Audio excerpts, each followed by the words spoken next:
Budget দেওয়া যেতে পারে তার ব্যবস্থা রাজ্য সরকার করে দিয়েছে।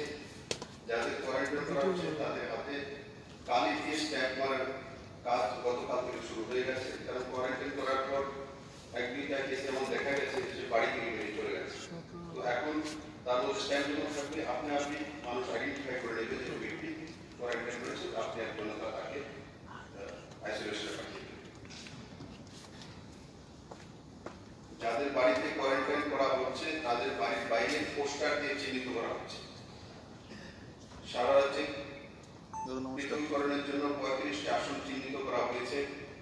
N95 mask, glove, triple layer mask, PPE, sanitiser, ওষুধ ইত্যাদি যোগান রয়েছে, কিন্তু এসবের স্টক তৈরি করার জন্য আরো অর্ডার দেওয়া হয়েছে।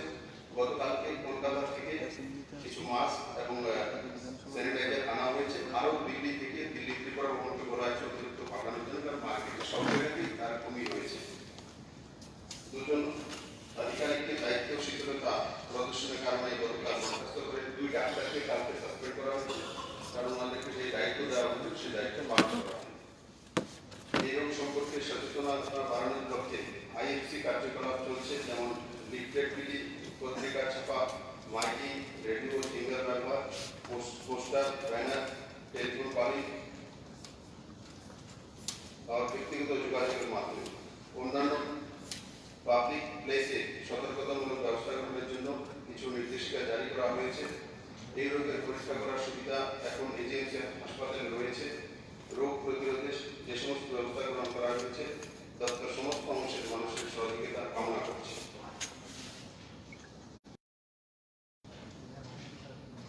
তাছাড়া গত 21 তারিখে যখন সেক্রেটারি হেলথ, ডাইরেক্টর হেলথ এবং আমি নিজেও ছিলাম, প্রেস কনফারেন্সে ঘোষণা করা হয়েছে যে মনরেগার কাজ যাতে কন্টিনিউ চলে, আর তার সঙ্গে যে কেন্দ্র এবং রাজ্য সরকার সুবিধাগুলো যার সুবিধাভোগীরা পাচ্ছে সেগুলো যাতে সময়ের মধ্যে পৌঁছে যায় তার জন্য অতিরিক্ত নজরদারি রাখার জন্য সরকার ব্যবস্থা করেছে।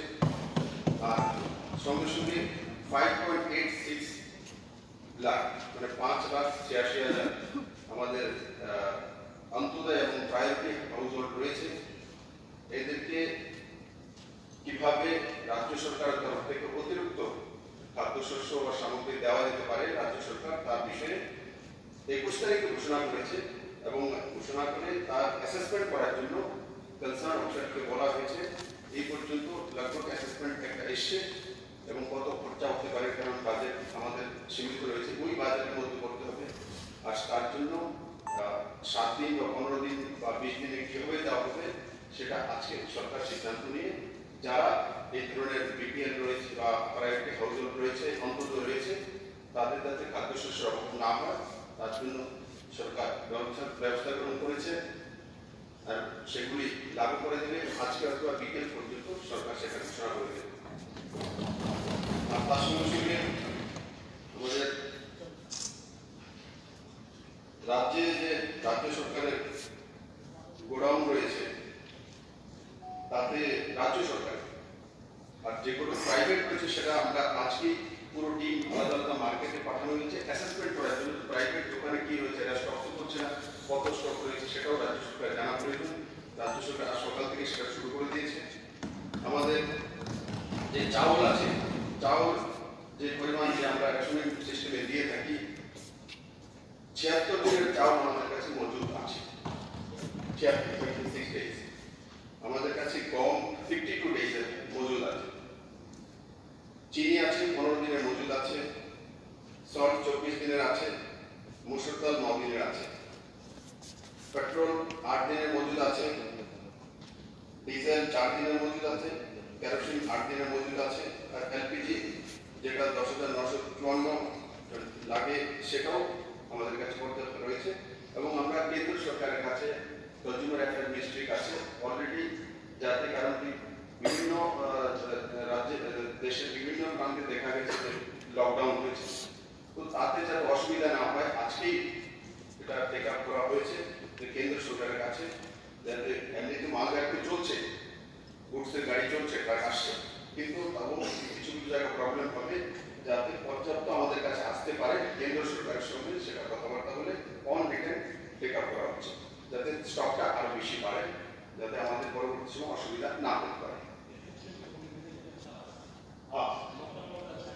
ছাড়া নেই, এসেন্সিয়াল কোয়ালিটির জন্য লকডাউন ছাড়া আছে, কিন্তু তারপরেও দেখা যায় যে শ্রমিক কম 50% রাখা হয়েছে, তার মধ্যে প্রবলেম আসে। আগে কিন্তু যেমন আমাদের কাছে এলপিজি আসতো, প্রতি 3 দিনে পেট্রোল চলে আসতো, এখন সেটা প্রতি 3 দিনে আসে, দেরি হবে। তার জন্য আমরা কমসে কম 2 মাসের চাউল, এই চাউলটা তো আমাদের কাছে রয়েছে, কম রয়েছে। বাকি যে পেট্রোলিয়াম জিনিসগুলো আছে, পেট্রোল, ডিজেল, এলপিজি, এই তিনটা যাতে বেশি মজুদ থাকে, তার জন্য রাজ্য সরকার ইনিশিয়েটিভ নিয়েছে।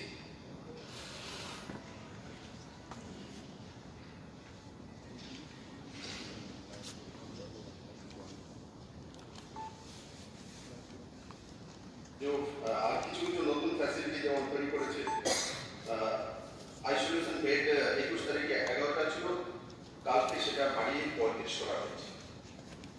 আইসিইউ বেড ছিল না, সেটা কালকে বাড়িয়ে 3 করে দেওয়া হয়েছে। ভেন্টিলেটর 4 ছিল, সেটাকে 7 করা হয়েছে। কালকে 21 তারিখে ছিল 4, কালকে পর্যন্ত 7 করে দেওয়া হয়েছে।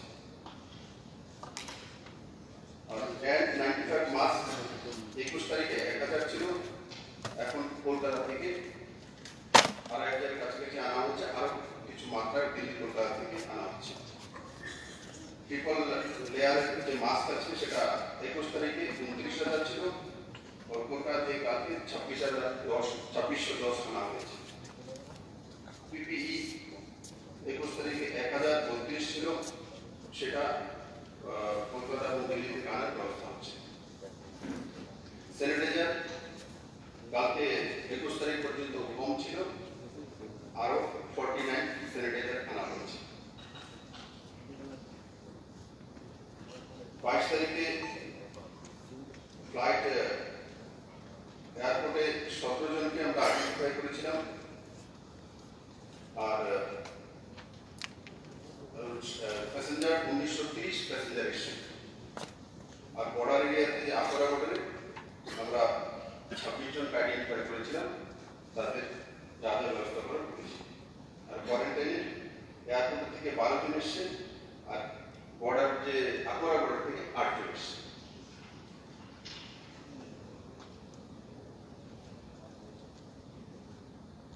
তারপর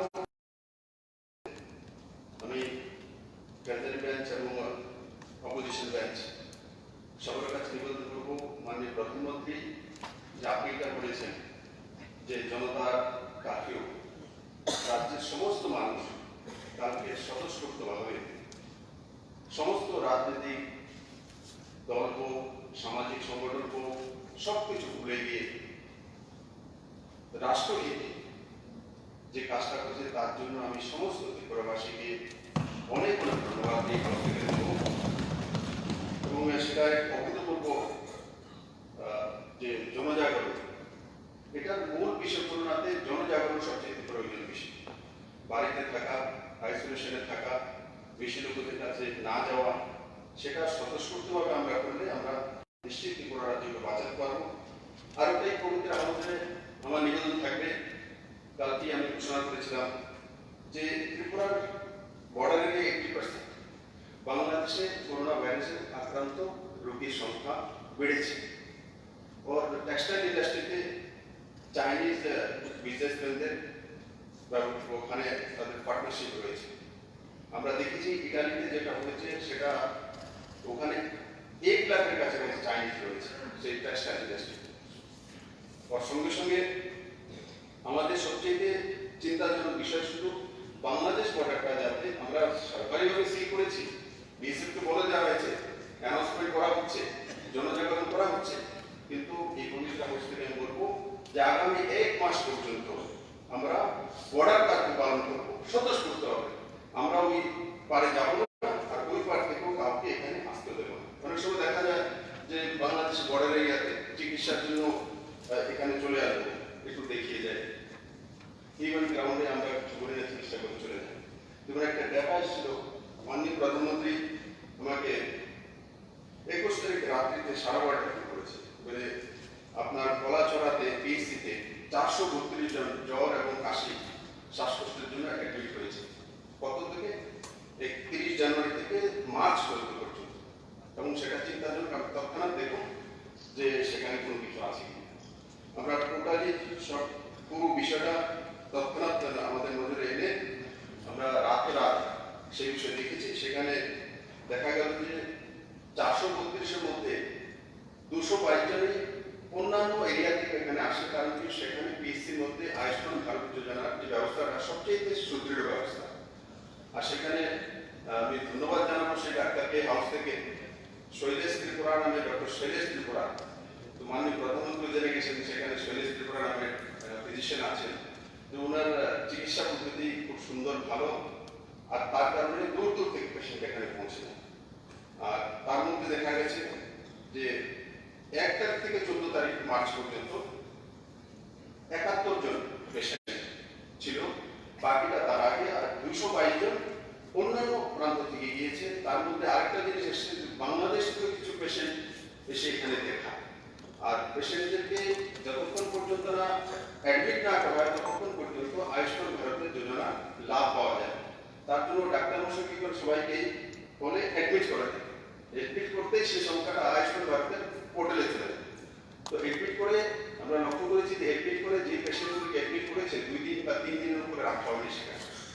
যদি করোনার কোনো কিছু হতো তাহলে 3 দিন 4 দিন কন্টিনিউ বেউনে করে থাকতো। আমরা লক্ষ্য করেছি সেই ধরনের কোনো কিছু হয়নি। এবং তার সঙ্গে সঙ্গে 3টি গ্রামকে অ্যাট র্যান্ডম আমরা পরীক্ষা নিরীক্ষা করেছি। 5টা স্যাম্পল এনেছি, সেটা পাঠানো হয়েছে হসপিটালে এবং কলকাতাতে স্যাম্পল পাঠানো হয়েছে। আর এই পর্যন্ত সাউথে কোনো করোনা ভাইরাসের পজিটিভ পাওয়া যায়নি। শুধু সাউথ নয়, সারা ত্রিপুরাতে কোনো জায়গাতে পাওয়া যায়নি। এবং মাননীয় প্রধানমন্ত্রীজিকে কালকে সেই বিষয়ে ফোন করে অবগত করে দিয়েছি।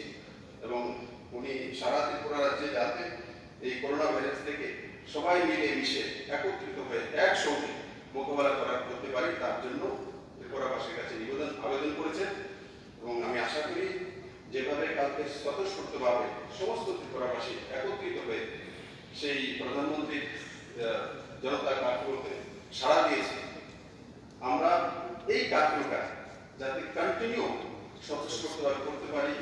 যতটা প্রয়োজন ততটাই যাতে আমরা বাইরে আসি বা ভেহিকেল, পাবলিক ট্রান্সপোর্ট এগুলোতে চলাফেরা কম করা, ট্রাভেলিং কম করা। আর আরেকটা আবেদন করবো আমি এই হাউস থেকে, ইন্টারন্যাশনাল ফ্লাইট বন্ধ হয়ে গেছে, ডোমেস্টিক ফ্লাইট কতটা কিছু সময়ের মধ্যে বন্ধ হয়ে যাবে। ট্রেন, দূরপাল্লার ট্রেন বন্ধ করে দেওয়া হয়েছে। কারণ কি, নর্থ ইস্ট এমনিতে সেফ আছে, কিন্তু দেখা গিয়েছে কালকে আমি আসামের মুখ্যমন্ত্রীর সঙ্গে কথা বলেছি যে সেখানে একদিনে 50,000 লোক নেমেছে। ওর রাজ্যের দেশের বিভিন্ন প্রান্ত থেকে, কেউ পুনে থেকে, কেউ মুম্বাই থেকে, কেউ দিল্লি থেকে। তো এই যে ট্রেনগুলো থেকে যে লোক নামছে সেটা রিস্ক হয়ে যাচ্ছে। তো আসাম সরকার সেটা করতে মুশকিল হচ্ছিল। তখন প্রধানমন্ত্রীকে বলে তারপর কোনো দেশে এই ট্রেনগুলো বন্ধ করে দেওয়া হয়েছে, যাতে যেখানে হয় সেটা যাতে সেই জায়গাতে চিকিৎসার ব্যবস্থা হয়, সেটা তো অন্য জায়গায় স্প্রেড না হতে পারে। তো আমি আবারও এই হাউসের, পবিত্র হাউসের মাধ্যমে সারা ত্রিপুরাবাসীকে এটাই বলবো যে আপনারা ঘরে থাকুন, ভালো থাকুন। ওর খাওয়া দাওয়া টাইমলি করা, এটা একটা ভাববে যে খাওয়া দাওয়া টাইমলি করা, প্রোটিনের ব্যবস্থা থাকা। এবং যারা বুজুর্গ আছে 50 থেকে তার ঊর্ধ্বে, এনারা আইসোলেশনে থাকা, বাড়ি থেকে না বের, যাদের বয়স বেশি হয়ে গেছে 50 and above। তো আমি আশা করি আমরা সবাই মিলে সরকার যে পদক্ষেপ নিয়েছে সেই পদক্ষেপগুলো অতি সত্বর লাগু করে আমরা করোনা ভাইরাসকে